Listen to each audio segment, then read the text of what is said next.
শাখাৰ প্ৰতিযোগী স্নিগ্ধা ফুকন। আজি ভাওনা সংলাপ প্ৰক্ষেপণ প্ৰতিযোগিতাত মই অম্বাৰ দেত্যাগ নাটখনিৰ অম্বাৰ চৰিত্ৰটো প্ৰক্ষেপণ কৰিবলৈ ওলাইছোঁ। অম্বাময়ী জ্যেষ্ঠ কন্যা কাশীৰ নিপতি অম্বিকা আৰু অম্বালিকা সহোদৰ ভগিনী মোৰ। তিনিও ৰাজকন্যাৰ একেটা দিনতে স্বয়ম্বৰ কৰিছে আয়োজন। দুয়ো ভগ্নী সাজি আনন্দত হৈছে মগন। কিন্তু তেনে হ'ব পৰা নাই মই।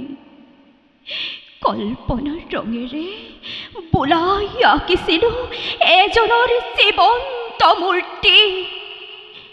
হৃদয়ত তেওঁকেই কৰিছিলোঁ ধ্যান। কিন্তু কি নিষ্ঠুৰ নিয়তিয়ে যে ভাঙি দিব বিচাৰিছে মোৰ এই মধুৰ কল্পনা আশাৰ সপোন। শব্দৰ মাজে মাজে দেখা দি এক কৃষ্ণপূৰ্ণ ঋষিয়ে কৈ গ'ল কাণে কাণে মোক, মই হেনো অগ্নি কন্যা।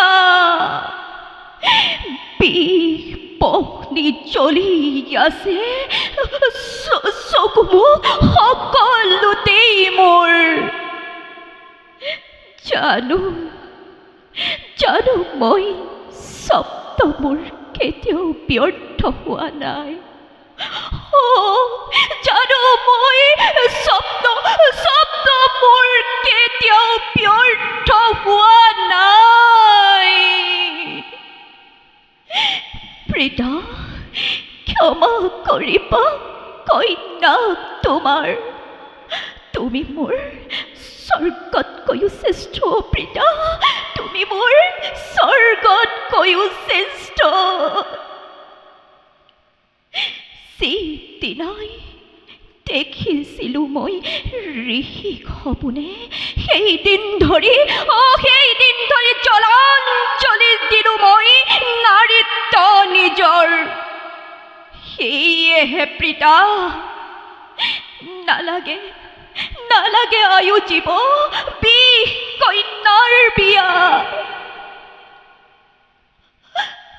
বিষ বৰিশন কৰি পৰপুৰুষক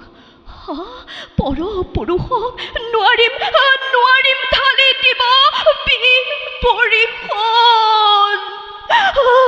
বুকুত মোৰ দপদপকৈ জ্বলি উঠা একুৰা প্ৰচণ্ড বহ্নি, তাক নিৰ্বাপিত কৰা শক্তি কাৰো নাই। সেয়েহে প্ৰীতা বন্ধ কৰা এনে আয়োজন। প্ৰীতা বন্ধ কৰা এনে আয়োজন। ধন্যবাদ।